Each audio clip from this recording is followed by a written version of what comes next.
Thank you, candidates, for participating in the Brighton Area School Board Election Forum. The forum will run as follows.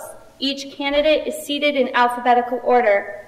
Andy Burchfield, David Chesney, John Connolly, Jerilyn Gilleylen, Ken Stahl, and Miles View.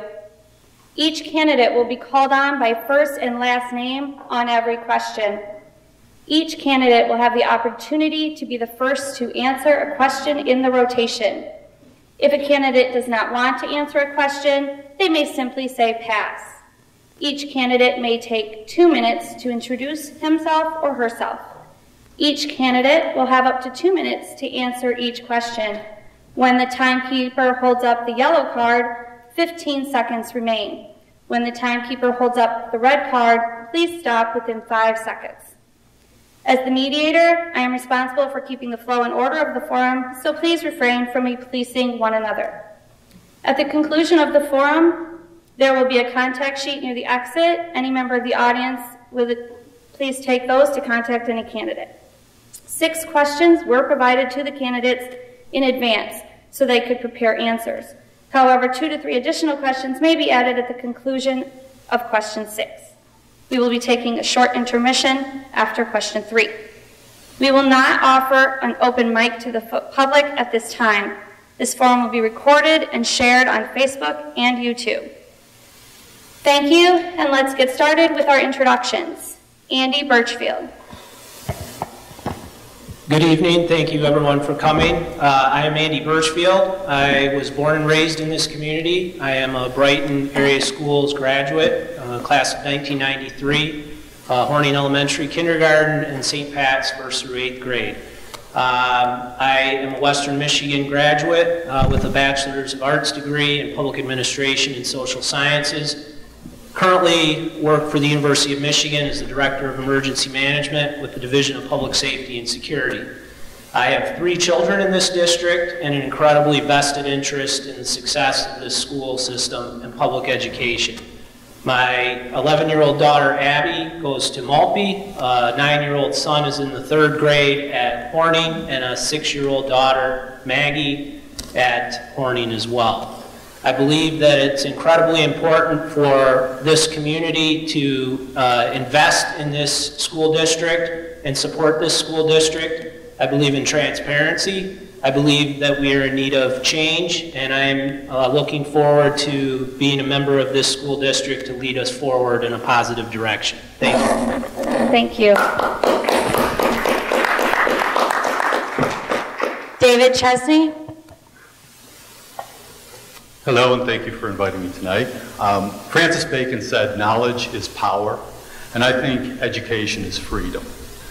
Education is at my core. It's who I am and it's what I do. And I think the freedom that I have, life is off. Check, check. I stopped the timer. Which one is it? Is this microphone working? There it goes. Should I start from the beginning? Thank you for inviting me today. Francis Bacon said, knowledge is power, but I believe that education is freedom. Education is at my core. Education is who I am and what I do. And I think the freedom that I've been allotted because of education should be allotted to all of the students of Brighton. I'm a child of the state of Michigan public education, and I'm happy to say and proud to say that all 3 of my daughters are part of the BAS family.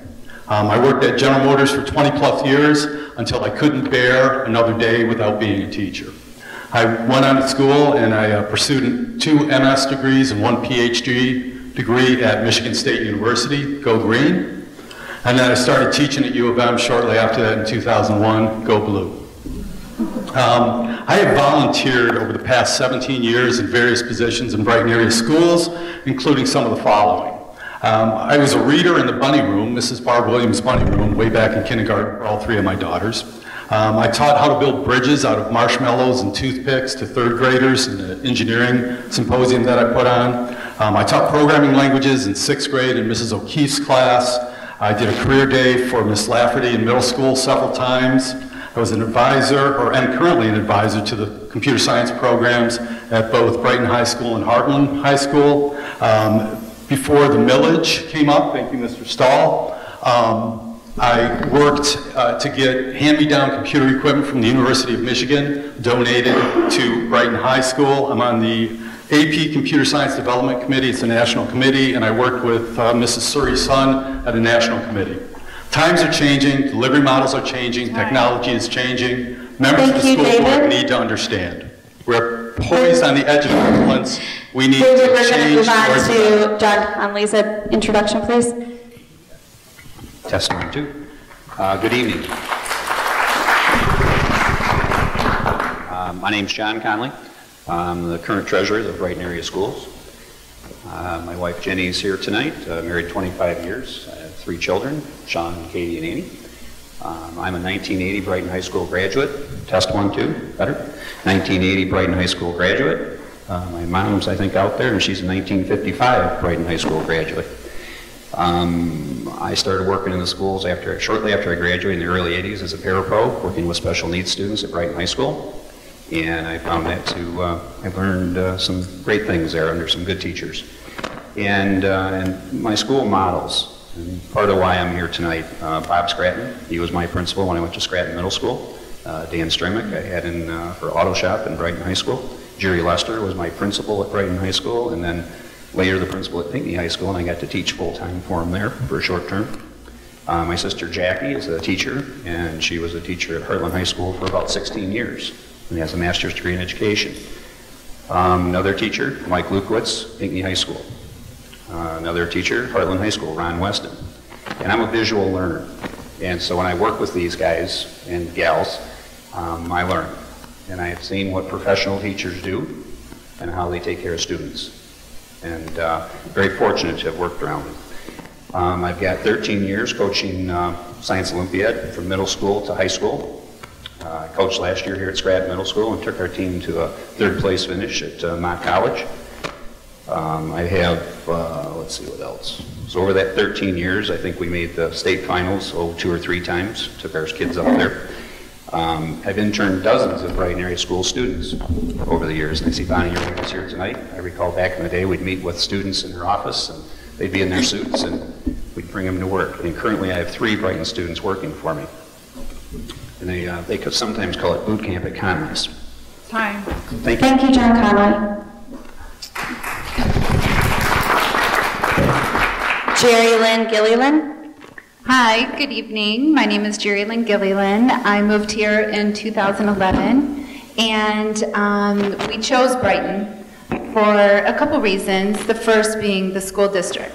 My husband drives all the way to Troy every day, which is 2 hours away almost with traffic. And I thank him almost every day allowing me to live in Brighton because I am invested in this district. I have 2 kids. I have one in Maltby, and I have one in 4th grade, Horning. I started my education at St. Joe, Michigan, right on the shore. I went then to Michigan State and became an engineer in manufacturing. I worked for a Tier 1 supplier for about 5, 6, maybe 7 years, and became a mom and decided to stay at home. As soon as we moved to Brighton, the minute I got to Horning, I became involved in the PTO. I became the vice president from 2011 to 2012 school year, became the president of PTO from 2012 to 2014. I then went on to become a substitute teacher, so I'm right in the classroom, in the schools, weekly, monthly, whatever however I get the calls. And I volunteer as much as I can. Thanks. Thank you. Ken Stahl. Hello, my name's Ken Stahl. I originally come from the Port Huron area where I was raised. We moved to Brighton, my family. At that time, 2 children and my wife Carol. From the Warren area, we started the 5-year plan in Warren, which ended in about 5 years after the children started. We came here, we were looking for a great school district. My wife is a school teacher. She was the expert in finding that. Started to build a home here in '06. Moved in approximately '07, '08. At that time, my children, Ken and Brittany, 12th grader and 9th grader, were involved in the Selcra sports and activities. That's how we came to know Brighton at first. Certainly saw some need for change, and as some of you may know, thank you, was brought up. I did support and help get our bond that is currently making all the wonderful changes and updating our schools. I basically ran a campaign for it, and you, the people, said yes, and I appreciate that and I want to thank you all. Since then, we have had another child, Nathan. He started kindergarten this year. These are exciting times. I'm starting over. So I've got an interest from the beginning to the end right now in the school district. And I intend on graduating every one of them here. A little background on me, I started out in law enforcement emergency response, got into corporate management for a little while, worked at a law firm, and then I went into my own business, a construction business. You've probably seen the sign, Construction Incorporated in the schools. I did that for about 17 years, and I now currently work for an engineering company locally based. Thank you, Brian. Thank you. Miles View. Good evening. My name's Miles View. I have a wife, Chris. I have a daughter, Noelle, who's 35, attended Brighton and graduated from Madonna University. I have a son, 19, Connor. He graduated from Brighton and attends Alma. I'm presently on the school board. This is my 17th year or 18th year, I'm not sure. I retired from the school board 5 years ago, and I had many of you in the community come to me and ask me to get back on the school board because of the financial condition of the school board. And I got back on the board, and we worked on the budget, worked on our finances. We're now going to be out of debt. We're going to have some fund equity. We passed a bond. Schools are looking in great shape, and I'm running again to finish that job.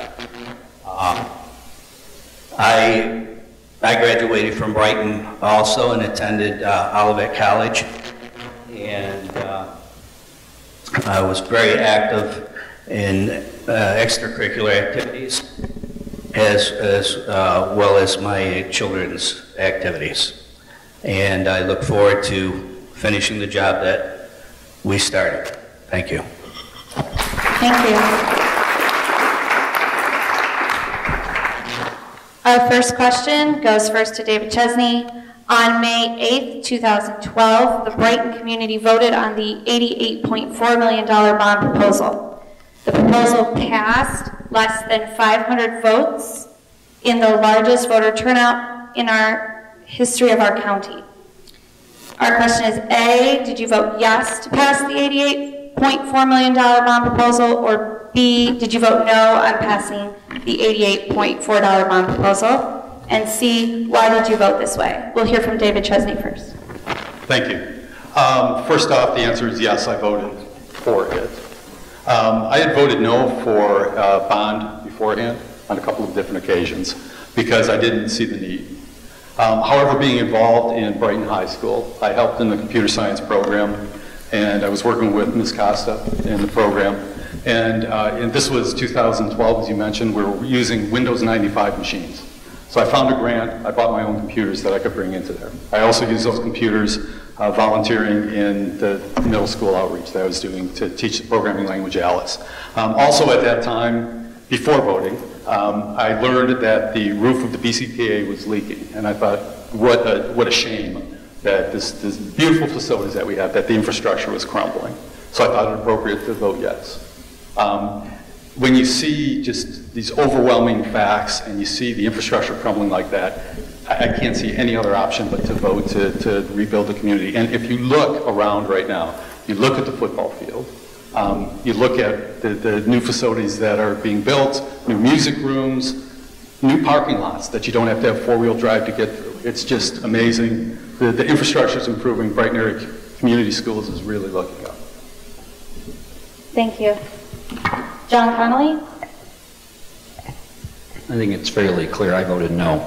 And I voted no for a couple of reasons. But again, this election should have been held in November, not in a special election. And the voter turnout was decent.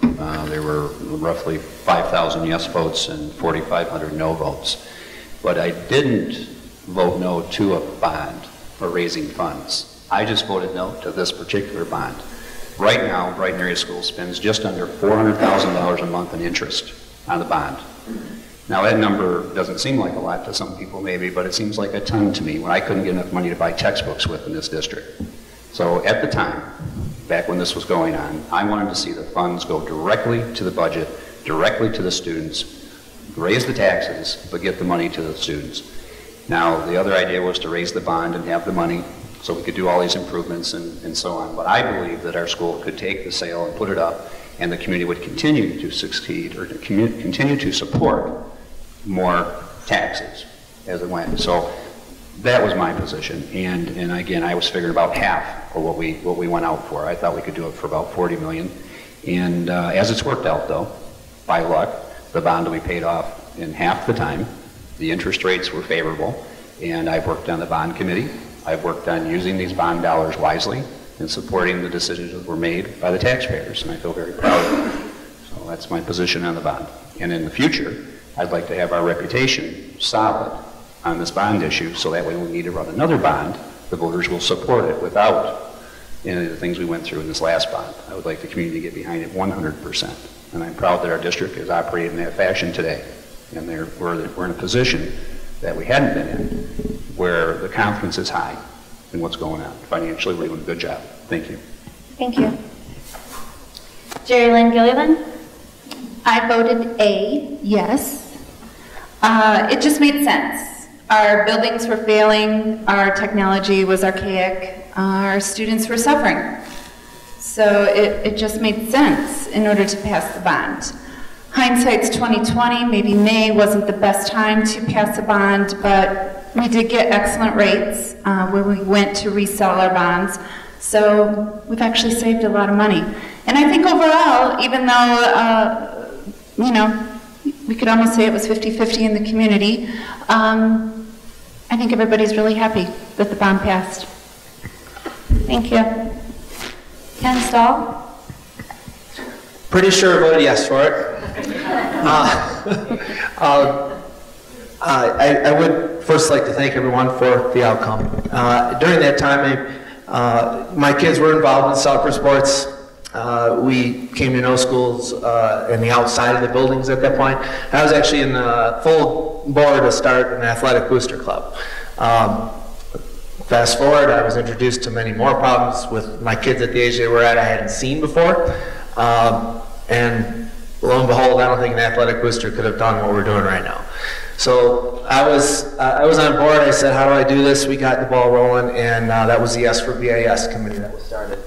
I met a lot of people, people that liked me, people that didn't like me, people that wanted to know what I was about and why I thought this was a great idea. Overall, I learned a lot about the community and got to understand everyone's needs. Spent a lot of time with people on both sides of the fence, and that was the best part about it, getting into the community. I remember going from pole to pole, and you know, I don't mean to offend anyone, but that crowd that didn't like me so much, you know, they, oh, here's that guy, what's he want? Before you knew it, by the end of the day, we were talking about how many people were showing up for this great idea, and it brought us together that way. They still didn't agree with me, some of them.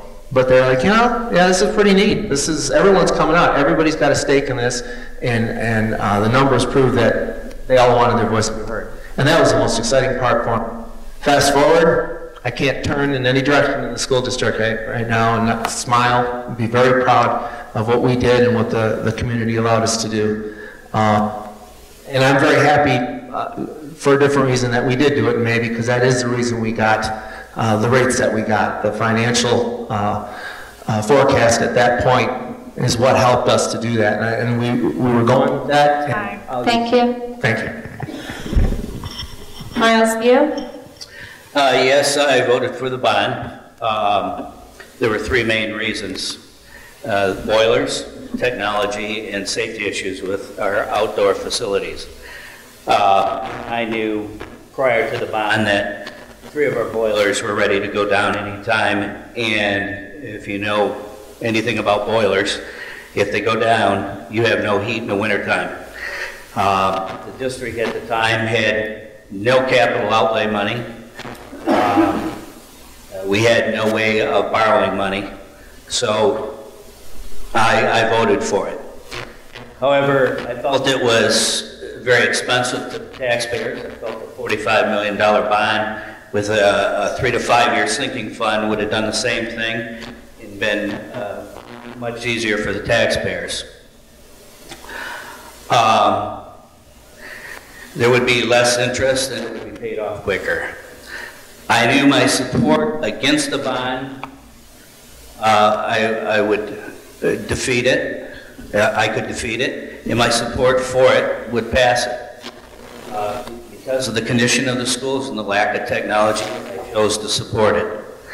My support came with conditions, though. And those conditions were to reestablish our capital outlay and our preventative maintenance so that in future years we wouldn't be put in the same situation. Thank you. Andy Burchfield. Excuse me. Both my wife, Marcy, and I voted emphatically yes on this bond. And to put it in perspective, I'm a graduate, as I said a few minutes ago, of the class of 1993 here in Brighton. And my graduating class was the last class. We were leaving at the time when the last construction was being completed on any infrastructure or any significant infrastructure here in Brighton area schools. So it had been about 20 years before any significant improvements or major upgrades in infrastructure had been done to our school district. And it showed. Coming back to this community five and a half years ago, I have to admit it was rather astonishing to see technology that was still, in some cases, non-existent, or if it was existent, borderline DOS stage. That we couldn't get Wi-Fi, we couldn't have a pool that was effectively run because of the infrastructure, roofs leaking. It was a community eyesore, and our school district, our schools is the most critical infrastructure in a community. And we need to invest in that infrastructure just like we need to invest in our people. And so that is the reason why I voted yes, and I am very proud to have seen this bond pass, and I applaud all the voters who came out and passed the bond, and I look forward to the fruits of what it has provided this district in the future, because you can see the direct benefits today. Thank you. Thank you.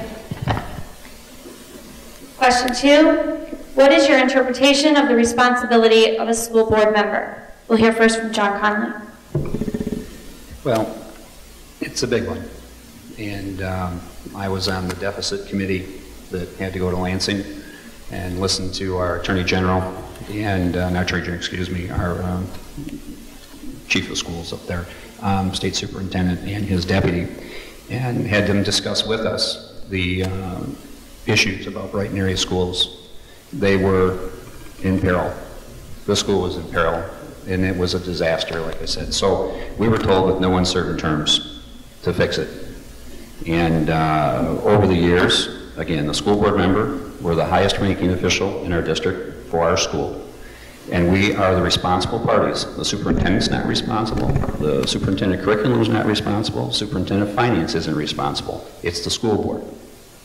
And it was said to us in no uncertain terms from the state of Michigan that we were the responsible parties to fix this. Now, the history of our school was not being very efficient with finance. They passed a $10 million energy bond within itself, within its own school board, and we then used our money that should have been doing the repairs to the school to pay the payments on an energy bond. It was horrific. We took our sinking fund money and paid a bond that they ran internally and put in the general fund. Now, these things happened in Brighton. They're not happening today. It's over.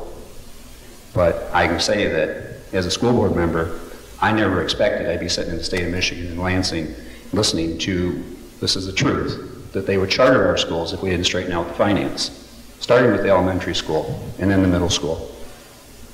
And that left no issues that we'd fix it. Superintendent was present, I was president, Miles View was there, and he was the board president at the time.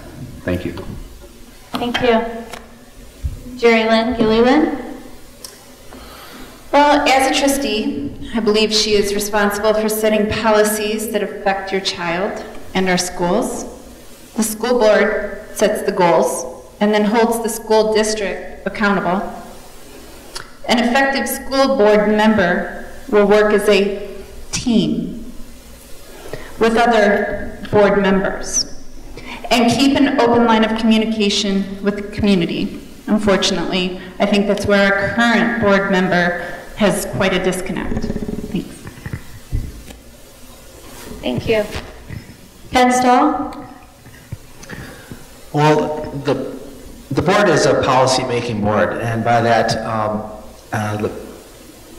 you put in place people to run the school for you, with your oversight.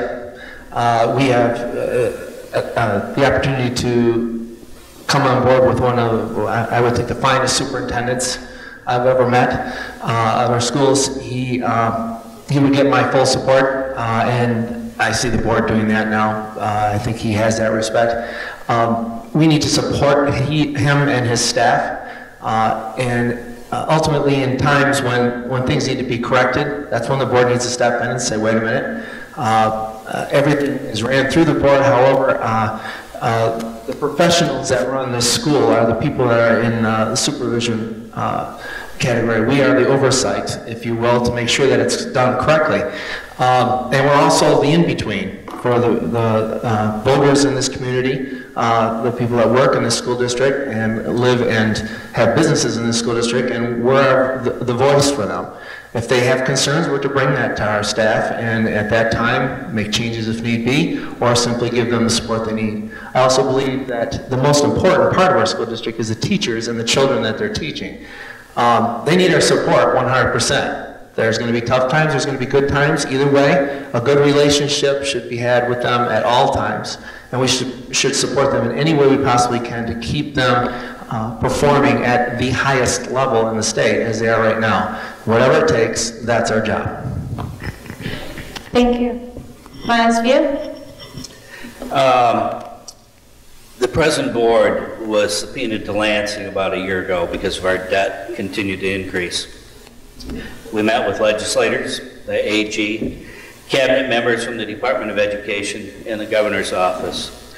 In that meeting, they made it quite clear that as a board member, we're responsible for all aspects of the school district, from budget, to curriculum, hiring, firing, policy making, and all the daily operations of the district. They made it clear also that deficit budgets are illegal, and we as board members can face legal action and penalty. So it's quite clear. I always was under the understanding that a board member was a policy maker. We're much more than that. The buck stops with us. Thank you. Andy Burchfield.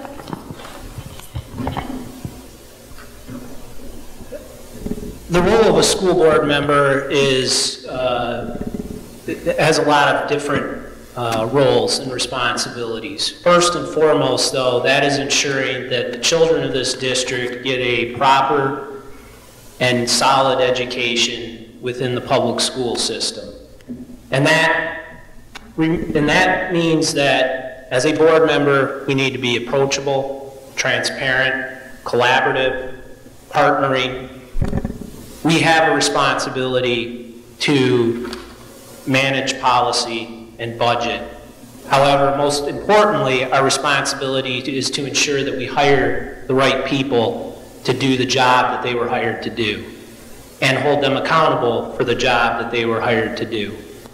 And that's what I view the school board's responsibility as, is to hold people accountable and make sure that we have the best people in place in order to do their job and to impact our children and the education that they receive through our school system.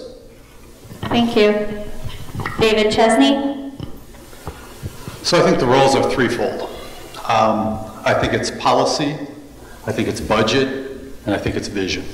And that's where I think the focus is. And frankly, I think lately we've actually been doing a pretty good job on policy and on budget. And I have to go to the school district and check. All right. I have to give the current board members kudos for handling policy and budget. But I don't think we have a vision. And I think one of the things that we should do is set a 5-year and a 10-year plan. If we don't have a plan that we're moving towards, then any decision is correct, right? Let's set a vision, let's figure out what that vision is, where do we want to go, and let's put policy and practice in place to do that. If you look at what has happened to downtown Brighton, where they put policy and practice in place towards a vision of a better downtown, it has worked, and I think we can do that for Brighton area schools.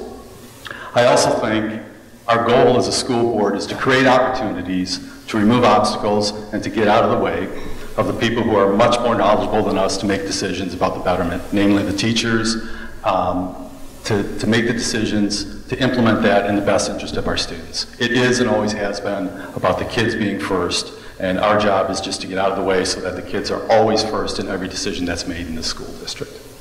Thank you. Thank you. Question 3. Do you have any specific changes you want to make to the curriculum of our district? If so, what and why? We will start with Jerilyn Gilleylen. Well, I think thus far, since I've been here since 2011, we have continued to be proactive and not reactive, thanks to Dr. Suri. One thing that I think I don't want to say lack in our district, but something I've noticed that we should have more of a plan in place, and that is for from about 2nd to 4th grade. I find subbing with my own children, sometimes they're bored. I would like to find a plan that we have in place for the teachers to give enrichment programs. We are excellent at RTI and the IEPs. But I know that our goal as a district to have a 24 on the ACT by all of our students, correct?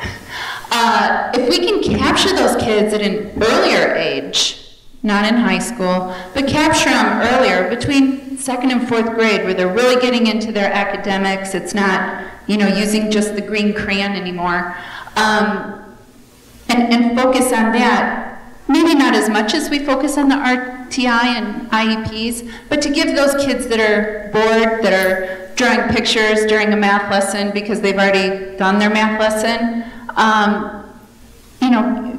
give them a little more push and see where we are in 5th through 7th grade, and then see where we are 9th through 12th, and see if we've seen any improvement. But I think a lot has to go to our school board right now for continuing to vote on new programs in the system. Thank you. Thank you. Ken Stahl? I've seen the beginning of what I would like to see, which is more outside. I would like to thank Mr. Conley for stepping up with the automotive. I'd like to see more of that. I'd like to see the trades brought into the school. The automotive program, when I first heard about it, I was ecstatic about it. Not everyone can read a book, learn a lot about school, and go out there and make a career. Many of us change our path 5-6 times before we even get out of college. And then as things go, you might change another 2 or 3 times until you finally grow up and know what you want to be. Not everyone is book smart, but these kids can excel.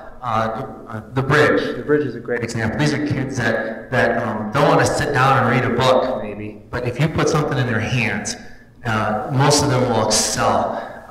If they love what they're doing, they're going to do great at it. The automotive was the start. I'd love to see building. I'd love to see the trades, plumbing, electrical. These are fields that are hurting right now, and we've got a whole bunch of kids in our district that would thrive there and could fill that void as we go on. The other thing I was going to say was on academics, I would not change. We have a great program, and I don't feel I'm qualified for that. We have Dr. Suri, we have teachers, we have administration that is much smarter than I, that are going to know what's good for our kids. They've done a great job with my kids and the Brighton kids as a whole. I wouldn't want to touch that part. But the part I do know I could help with would be bringing in the trades. I think it's important, and I think it would help a lot of the children in our district. Thank you. Miles View? I really don't have any changes to curriculum unless Dr. Suri or the staff have suggestions. However, I'm always looking for enhancements to the curriculum, such things as the use of technology with the curriculum and different techniques. Yes. Also, I have to agree with both Mr. Stahl and Mr. Conley about the trades. We graduate approximately 97% of the kids. They go to college, and about 43, 45% of them graduate. So there's a lot of kids slipping through the holes. And I feel trades would make a big difference for these kids. Thank you. Andy Burchfield? I don't believe that it's the role or the position of the board to insert themselves in the curriculum development. I believe that that's what the board's responsibility is to hire the right people to do that, as I alluded to earlier. I do have different ideas in terms of curriculum. I've seen a wildly successful language immersion program in the Forest Hills Public School District over in Grand Rapids. I believe that the ability to earn college credits prior to graduating high school is incredibly important, especially with the rising or continuing rising costs in higher education. I believe that it's important to listen to our community, and one of the things that I would like to do is, if I'm elected, is to create a stakeholder survey so that our community members can provide input, including our parents, as to what they believe is important to them from a curriculum standpoint. But overall, I don't think that the board is in a position to insert themselves in the day-to-day curriculum world. They're not qualified, and it's why you hire the right people to handle those decisions. Thank you. David Chesney? So I have 2 areas where I think we should focus. One is, I really believe that we need to protect the programs and provide the resources for teachers that have programs for cognitively and physically disabled kids. I mean, I really do think that we're judged as a community by how we treat the least of our citizens, and that we need to protect those programs and always keep those programs in place and fortified.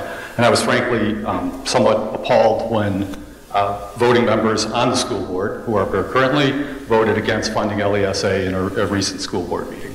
So that's one area where I think we need to have focus. Another area that we need to have focus is we need to enrich and build on, I'll call it the magnet part of our program. Okay, my kids benefited from this magnet program. And to be able to have programs that kids can really learn from the strength of these programs. The elementary program, I think, needs to be certified. I think middle school needs to be built up a little bit more. And I think for kids who are trying to take high school, to earn college credit in high school, I think there needs to be something more than just pushing AP credits down earlier and earlier. I think there needs to be something more. Don't quite know what that is, but I think there's room for that, and we should offer that to the high-end kids that we have that are really doing well in the school district. Thank you. Thank you. John Connolly? Well, I have my own opinion on all that, I guess. I believe you should bring your gifts. I think as a school board member, we all possess certain gifts. I hear these degrees and doctorates and these very professional people, and I think they should use their gifts to benefit the students in their district that they decide to be a school board member in. For instance, I'm a master ASE mechanic, I'm a master state certified mechanic. I have licenses of whatever I can get in automotive because that's what I wanted to do. So what I did is I brought my gifts to the students at Brighton High School. And we have 130 students in this class now. I also brought my gifts to health occupations because health occupations couldn't certify their students because we didn't have running water. Oh, so we got to get some running water for those students, don't we? Now every seat in that class is also filled up. So I believe we should bring our gifts. And I think we all have gifts. And I think that down in the end, Mr. Burchfield would change that because he's gifted, obviously, and he's very talented. He may see that something he could do that would help to influence something that would better the school for the students. And that's what I've done. In fact, at one time I was going to go door to door in every classroom and say, what do you need and how can we help you? And then somebody shut me down on that just because when you get the list, it's going to be too big. But it's still in my dream sheet. Door to door, every classroom. And you know me, I'm a professional, I feel in automotive. But I don't know as much about the science curriculum. I don't know as much about some other things. But I believe that our teachers are very high quality, and they're not afraid of letting us know. And I recently heard from some parents who told me that there were sticky notes on the board, and they needed to bring in tissue. The students needed to bring in soap. They needed to bring in hand sanitizer. And I'm like, what about the students who can't afford that? Okay, so I'm also looking out for the other 80%. That's 1, 2. I think it's button. Just trying to test. Hello? Hello? So anyhow, the other students, the other 80% or 90%. And I think that we have to keep an eye on that other percentile. We always focus on the top 10%, the top 20, but there is another 80% in the school. And I believe that I have done 100% the correct job looking out for that 80%. Thank you. Thank you. We are going to change batteries and film, so please take a 5-minute break. We'll adjourn at 8:18. Thank you. Thank you, candidates.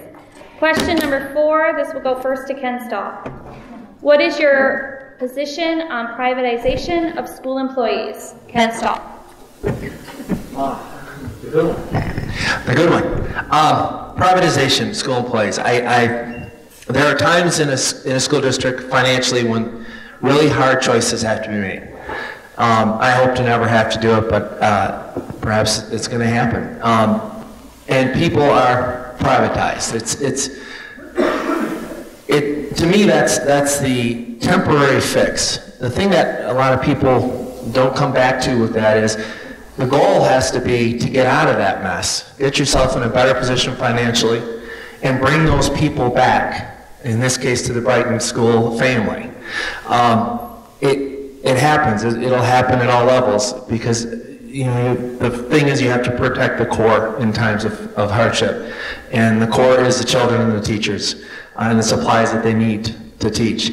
So things have to be cut, and I understand that. It's a tough world nowadays. But they're our family, and we have to realize, okay, this is temporary. We're going to fix this problem, and we're going to get them back. That would be one of my main goals, actually, is to get those people that have been privatized, get them back under our umbrella into our family.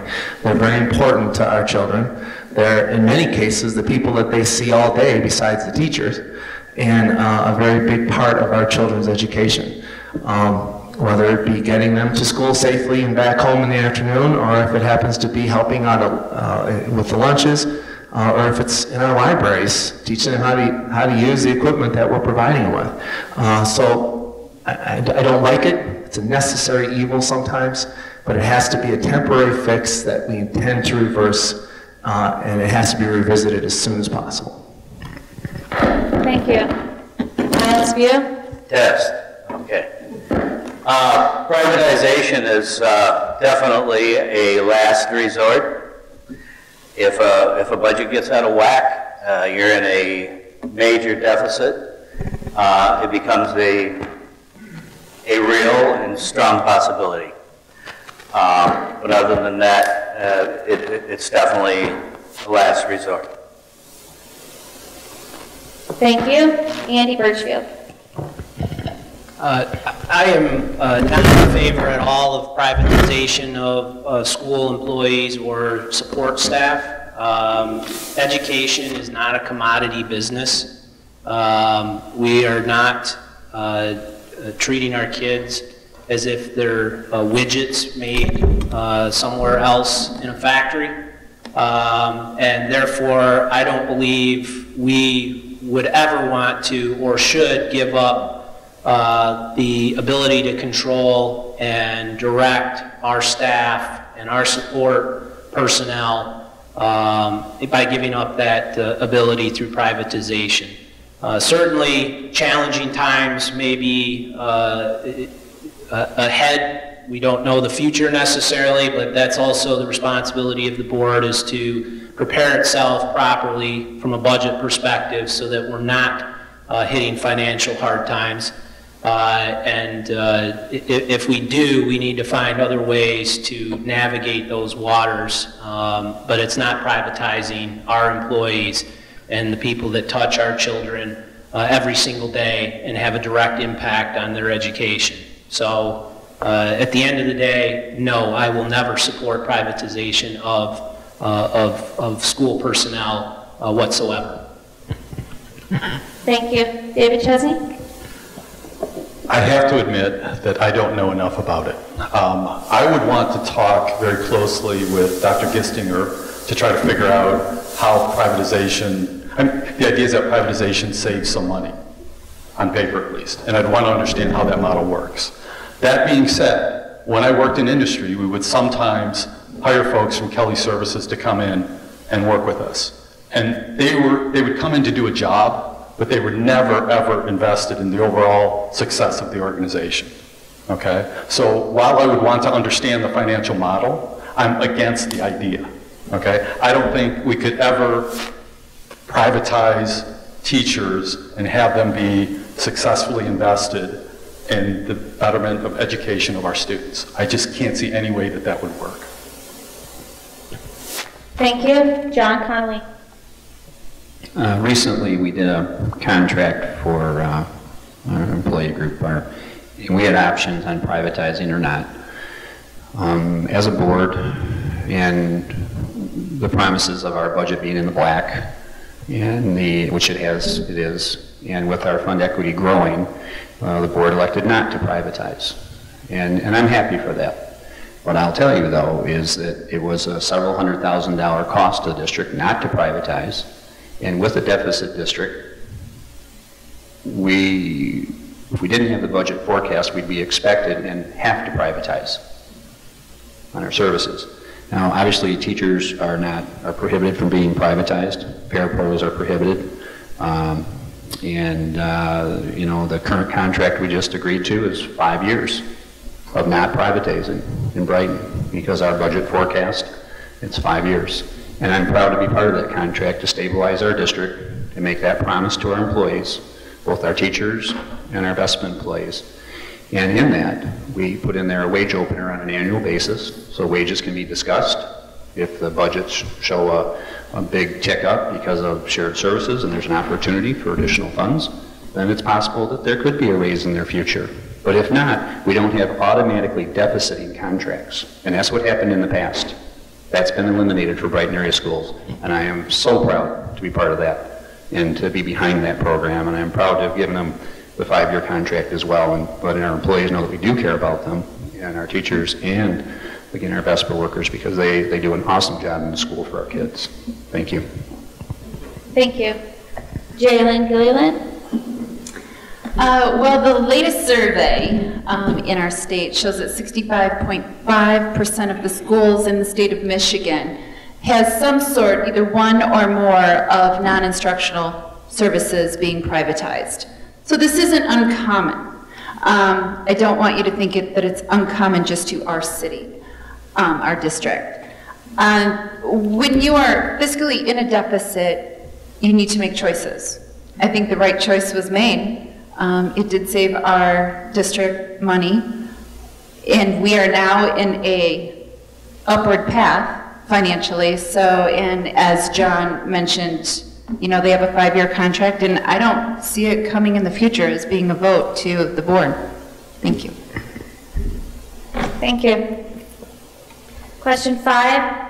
What is your opinion of school employee unions? What do you believe should be the relationship between a school board member and those unions? Miles View. Test. Test. I understand how unions keep a balance between management and the employees, but we need to remember that we're educating kids, not creating jobs. I feel school unions are fine if there's cooperation for the betterment of the children and the community.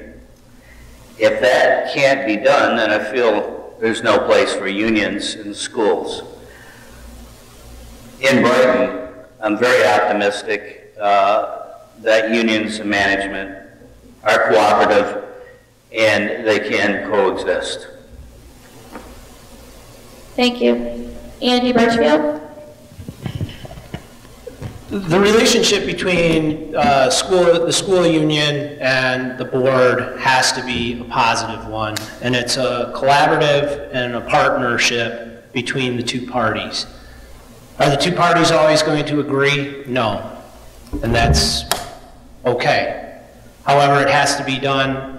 Negotiations need to be civil, they need to be fair, they need to be reasonable. And at the end of the day, we are now in a state where it's a right to work, and employees have the right to choose if they want to be represented by a union, and we as the school board and as management need to respect that right. You've heard me say earlier tonight several times accountability, and at the end of the day, that's really what it boils down to, is accountability. If management does its job and holds people accountable, then everything else becomes a moot point. If an employee isn't performing and accountability is in place, that employee can be handled and dealt with appropriately. More often than not, the real problem is that management gets lazy and doesn't do the job that is expected of them, and then they're in a position where they can't hold somebody accountable because they haven't taken the appropriate measures in order to, if need be, remove the individual that is a problem. So this is a partnership. This is a collaboration. It's two parties that must work together, that need to work together, and at the end of the day, they can work together if the relationships are established and maintained in a positive environment. Thank you. David Chesney. So I kind of have a question about this, and it's, can a person be for school employees but not necessarily pro-union? And that's just a broad, it's kind of a rhetoric question. I mean, I spent the first half of my career working for General Motors as a white-collar employee. And this was back in the 70s and 80s, and it was just part of the DNA of that job at the time that white-collar folks generally were anti-union. I work at University of Michigan now as faculty, and as faculty down there, I am in a union. So for the second half of my career, I am actually in a union right now. I'm a member of the AFT, and my family has frankly benefited greatly by the fact that I'm in a union. So I think I understand both sides of both union and non-union. But the real answer to this question is, I think you have to always put, independent of whether you support unions or not, you have to put kids first. Second, you have to vote in favor of parents and community. And third, you have to vote in favor of teachers as long as it doesn't conflict with parents and community or with the kids. The kids have to come first. And any vote that I made that would be perceived as anti-union, I would still want to be able to talk with the teachers over a cup of coffee and explain that if I voted that way, to have a conversation back and forth to make sure that we understood each other's issues. I would listen to that input beforehand, and I would need to explain it afterwards. Thank you. Thank you. John Connolly? I don't know how you follow that. I'm going to back up to privatization just for a second. We did privatize our busing in Brighton, and I recall the stress it put on the district, and I recall the benefits being taken away. I recall the people that worked for us 15 years were shipped up to Howell or on their books anyhow, and it was a hard thing because the reason we had to privatize busing was our budget wouldn't allow us to run it the way we were running it. So when you get into the privatization idea, again, you have to privatize sometimes, and we did it. This last time we didn't have to do it, and I believe it was a unanimous vote on the board not to, and to go with the 5-year contract. Now this issue on school employee unions. From what our school dealt with these last 10 years, and what I walked into 8 years ago, or 9, I guess, and I can say with pretty high confidence, that I don't support school unions. And the reason I don't is that the school union had basically taken a grip on our school. And it had taken a grip on it through management. Our superintendent at the time, Dave Pernod, was a former educator in our district, worked his way up the ladder. He was handling a $1 million a week budget, didn't have an accounting degree. How'd that happen? Jim Craig, nicest man in the world. He was also a teacher, worked his way up into the finance position in our district, handled a multi-million-dollar budget without a degree in finance. What happened? Well, it appears that we gave away more than we could afford. And it was a sad day for Brighton. And I'm proud to be part of the repair and healing of that process. So tonight I sit here today and say that's not happening any longer. And we'll work forward on it. And I'd like to work with anybody within the union structure on any issue. And I would at any time. And I have right along. Thank you. Thank you. Jerilyn Gilleylen, thank you. I know it's a tongue twister. That's why I'll be remembered on the ballot. Sorry. Unions, they aren't going away. You know, they're here to stay. What's the relationship going to be? We have to keep an open line of communication. What scares me, being in the PTO, we used to give out classroom teachers to all of the students. They would come up, look for their name, who their teacher was, and then to hear parents so disappointed. It should be a level playing field. With unions, you have your different increments of pay, but what about quality? If I'm making a certain pay and he's making a certain pay, shouldn't the quality be the same? So, you know, work ethics are different. There's different commitment levels. And when I go into an elementary or a high school or wherever my kid is going to next, I want it to be a level playing field. So I never want to hear, oh my gosh, you got her.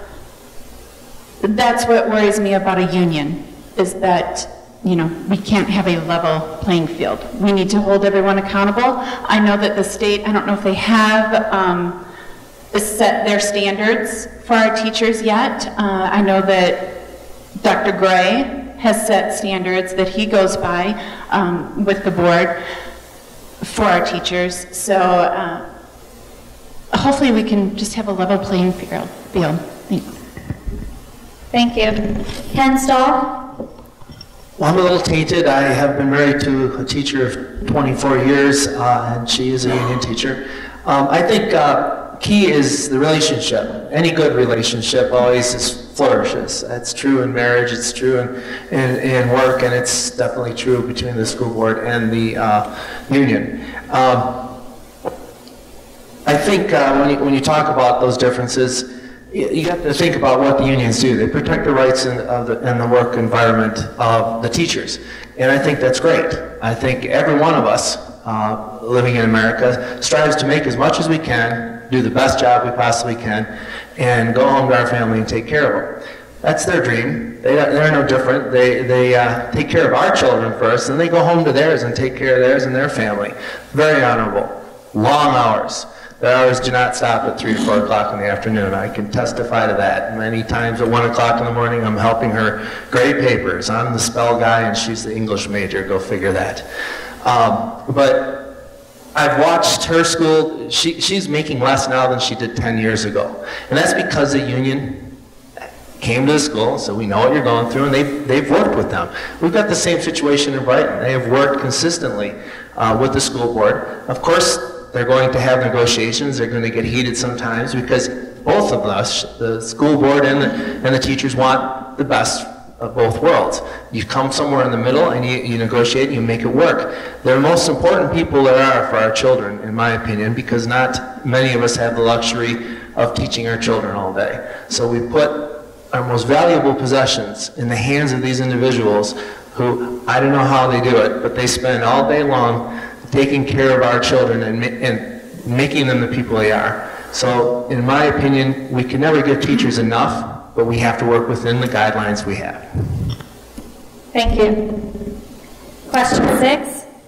Last week, a bill was introduced into the Michigan House of Representatives to enact a moratorium on opening any more charter schools until legislation has passed to ensure charter schools are transparent, accountable, and have strong governance standards.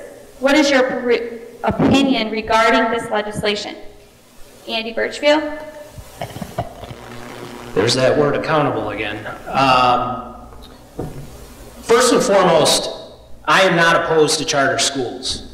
I believe that the opportunity for a parent to have a choice is important, and I understand that kids have different learning capabilities and needs, whether that be through a parochial school, whether that be through a charter school, or whether that be through a public school system. So I think that's really important to get that message out, that I don't sit here as a candidate for the school board opposing charter schools. What I do oppose, though, is Brighton area schools being in a position to charter or administer a charter for a charter school. I believe that this school district has enough of its own issues and matters that it needs to continue to address. We still have a deficit that needs to be eliminated, and we are close to doing that, but we still need to complete that task.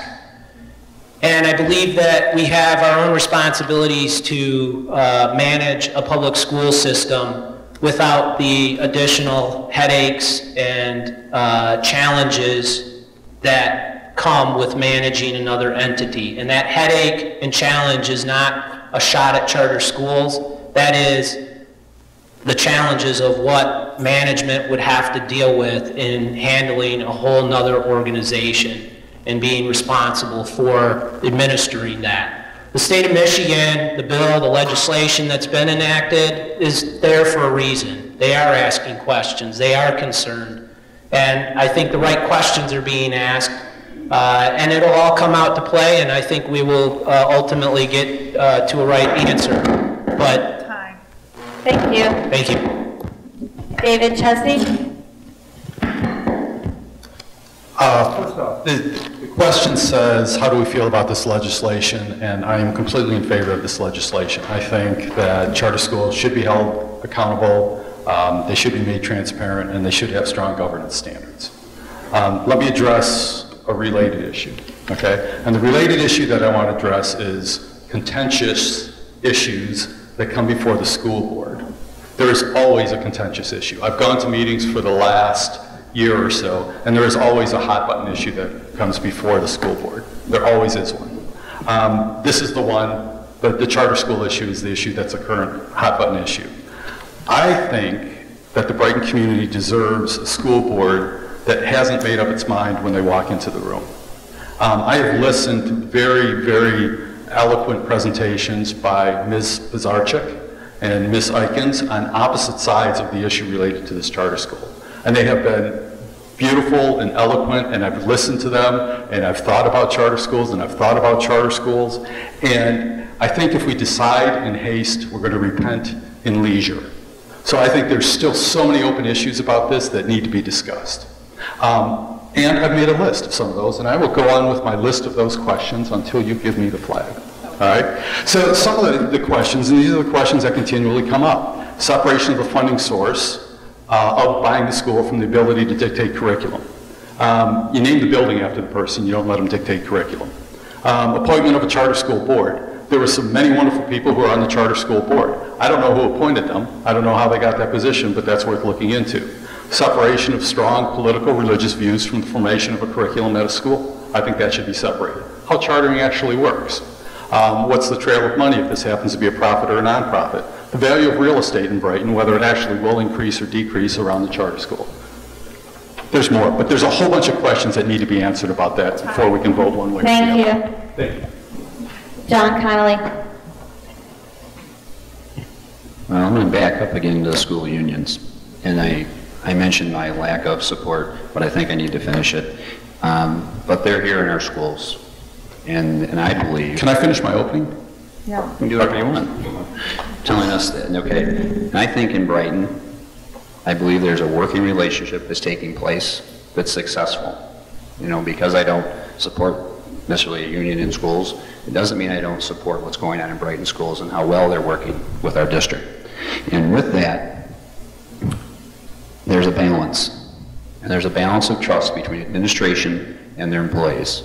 And that balance, and I'm glad Bonnie came tonight because I just remember when she showed up and helped us with the balance. I credit her with the balance beginning, and I truly do.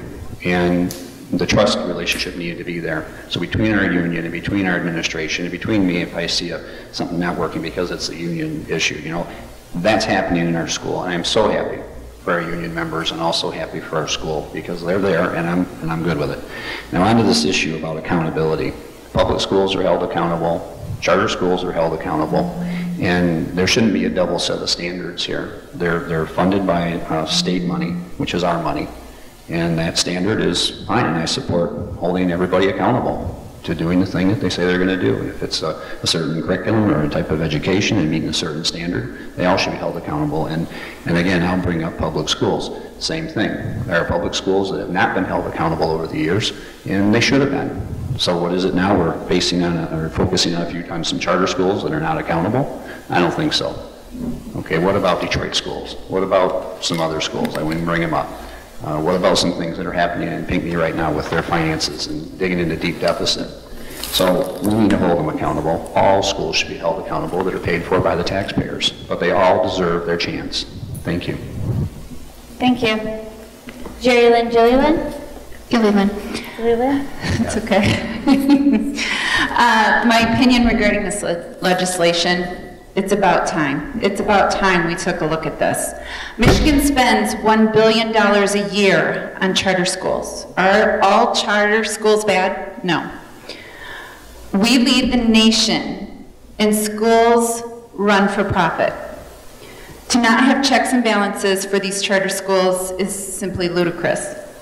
I don't believe charter schools, some, have the best interest at heart for their students. I believe in some. Thank you. Ken Stahl? I'll second that. It is about time. I think it's about time we get to know about how it works. Perhaps they aren't being held accountable and we don't know about it, but perhaps this will get it out there so we can all see. It is a for-profit industry. Anytime there's profit, there's decisions made perhaps that we may not all get to know about. It's the accountability and the openness. We should be able to walk in there and find out just as much about that school as we can at Brighton schools. It's a hot button right now. Okay, that's why I'm holding it. It's a hot button right now, and I don't feel that the Brighton schools has any business doing business with the charter school, simply because the tax money that comes to Brighton schools is in jeopardy if we do that. It is a possibility that we could lose some of our students to that school, good or bad. That's a business decision also that we have to think about. If that's what's going to happen, then we have a vested interest in keeping our school funded properly and making sure that we're taking care of our children with our tax money, and we need to know where it's going, and that's here at home in Brighton schools. So I guess the answer to the actual question would be, I'm in favor of this moratorium. I think it's about time so we can find out exactly what's going on, because there's rumors left and right, and I don't think any of us really have all the answers, because it's a private industry. That's the way it works. But the more open they are, the more acceptable I think the community would be to it, but I just haven't seen that happen yet. Thank you. Thank you. Miles View? Test. I have absolutely no problem with this legislation. I do feel that it's could be redundant. We already expect schools to be transparent, accountable, and have strong governance standards.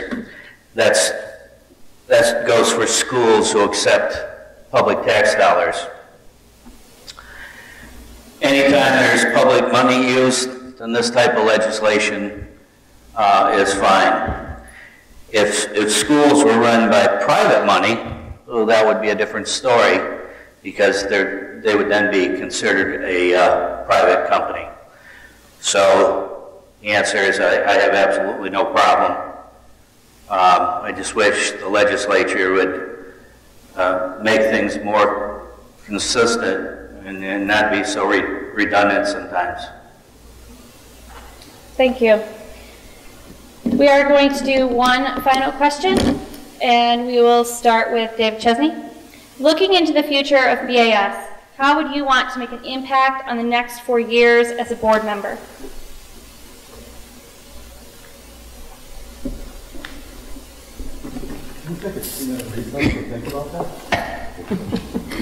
Your time will start when you talk. How about that? Okay.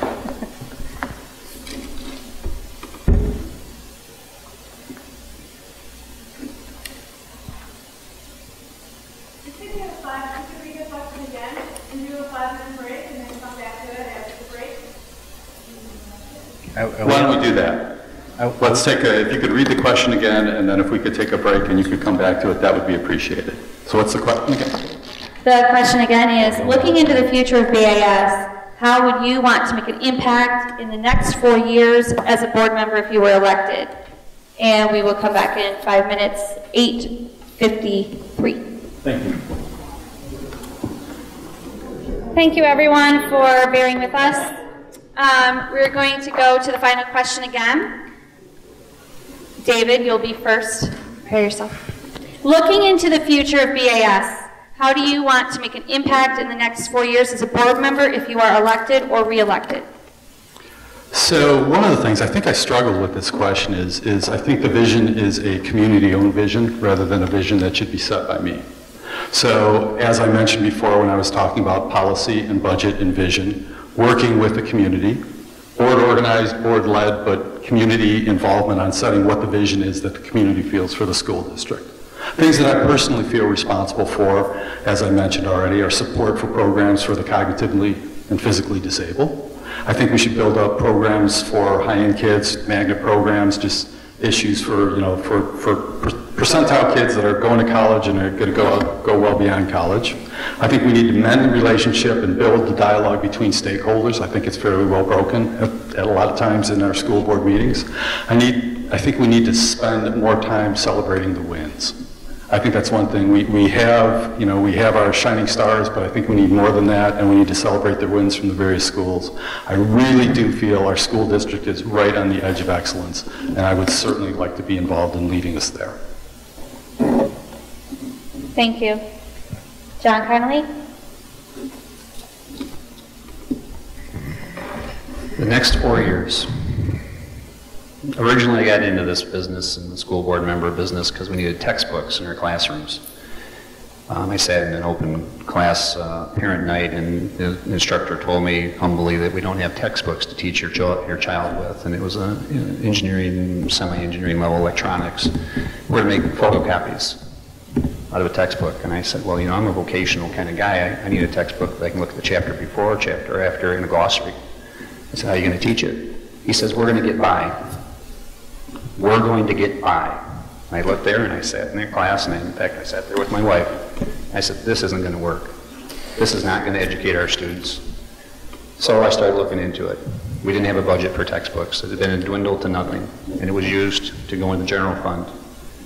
And then other things were paid from the general fund, obviously. But that battle is pretty much behind us. I've met with our program department managers. Dr. Suri's here tonight, with our superintendent. We budgeted $500,000 in 1 year for books. Then we budgeted $250,000 for books. And we, as the voters who voted me into this position, we won. We got textbooks for kids at Brighton area schools that they didn't have. And we did it with a good administration, but we also did it with a board member that brought it to them. And it was me. I take that responsibility because I learned about it. Back to being a board member on this board. When you find something that needs to be fixed, it's in my absolute belief that it's your obligation to look into it and work with it. It wasn't the teacher's fault. It had to do with budgeting for that class. So that was then, this is now. We have textbooks, we're going in the future, and we're going the right direction. I want to continue to work with the 80% of the students. The top 20% are awesome, they're doing great. That 80 percentile is where I'm at. And I believe in that 80%. Could be our next president, 80%. Thank you, and thanks for having me here tonight. Thank you. Jerilyn Gilleylen? I want to be an instrument in our district because I think we can be the leader in our state.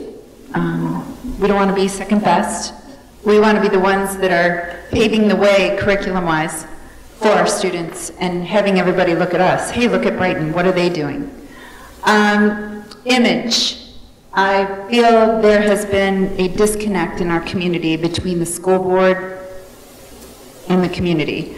I'm not sure where that happened or when, but I want to have a positive image for our school board. And lastly, just to continue on a positive path financially. Thank you. Ken Stahl?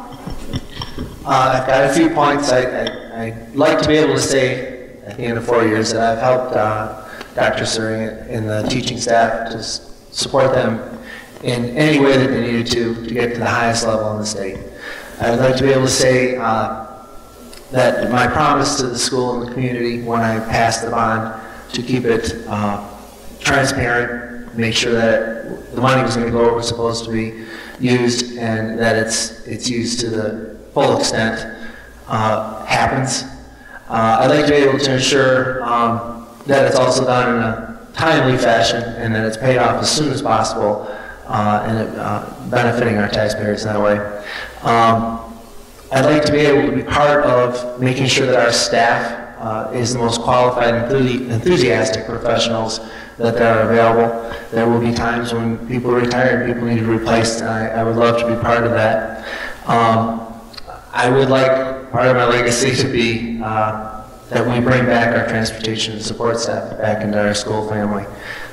It's important to me, it's important to our kids. I want to see that everything is back in-house here. Ultimately, I want to be able to say to my kids after they've all graduated, when they, that with integrity, at least for 4 years, I made decisions that help them, help their friends, and helped our community to be better, because truly our community are our children and what they do in the future, and we will impact them in ways they may not even know about, as it happens with teachers many times until they get out there and they have kids of their own. I'd like to be just this little bit of that. That would fulfill my goals. Thank you. Miles View? I've been a businessman for 40 years, and what's always been very important is keeping a strong budget, strong balanced budget, and that's what I strive to do for the district. I always have. And with that, you need a strong fund equity. Something has been non-existent in this district for several years. And one thing I don't ever want to do is go back to spending more than the revenues we receive. I'd also like to reestablish some line items in the budget for technology, so that we don't have to bond them. They're built into the budget. Also, preventative maintenance, so that our schools don't fall apart and we're back doing another bond. And the third is capital outlay. It's very important to have money so you can fix various things in the district or purchase large ticket items. I'd like to see a continued increase in our test scores. We kind of have a goal we're shooting for, average of 24 for our ACT scores. It's something that the board as a whole are striving to get to. I'd like to finish our bond under budget. I've been involved with several bonds over my 17 years. We've always been over budget and never completed 100% of the projects. I can tell you right now, we're under budget and we're going to complete all of the projects. And the last is I'd like to increase classes in the area of trades, which we spoke about before, for those kids who are falling through the cracks. Time. Thank you. Andy Burchfield? So there's 5 key foundations that are important to me, and really what I am going to focus on and believe are important to this district and to this community.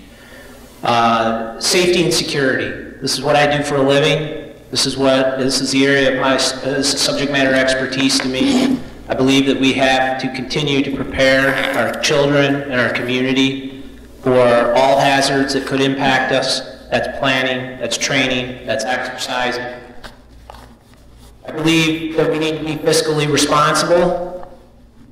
What that means is maintaining a budget that is realistic, that is fair, that is equitable, and that will continue the excellence within this school district, both educationally as well as from an infrastructure perspective. I believe community engagement is essential. We need to have a strong community partnership with the City of Brighton and the 5 townships that support or feed into our school district. And this includes the parochial schools and the charter schools that are within our community as well. We are one community, we are one Brighton, and we need to make that a vision and feed off of each other. A district of choice. Not school of choice, district of choice, meaning people want to live here in Brighton. They want to move to Brighton and be part of this community. Support our businesses, send their children to our schools, be out at the football game, be involved in extracurricular activities, be Brighton. And lastly, accountability. And I know I've said that a lot today, but that is from the parents to the teachers to the administrators to the community as a whole. We're all accountable, and our schools will fail or succeed based on the commitment we make to them as a community. Thank you. Thank you. And we would like to thank the community for coming out to support the Brighton Area School Board, and thanks to the candidates for all the time you've given us today. Thank you.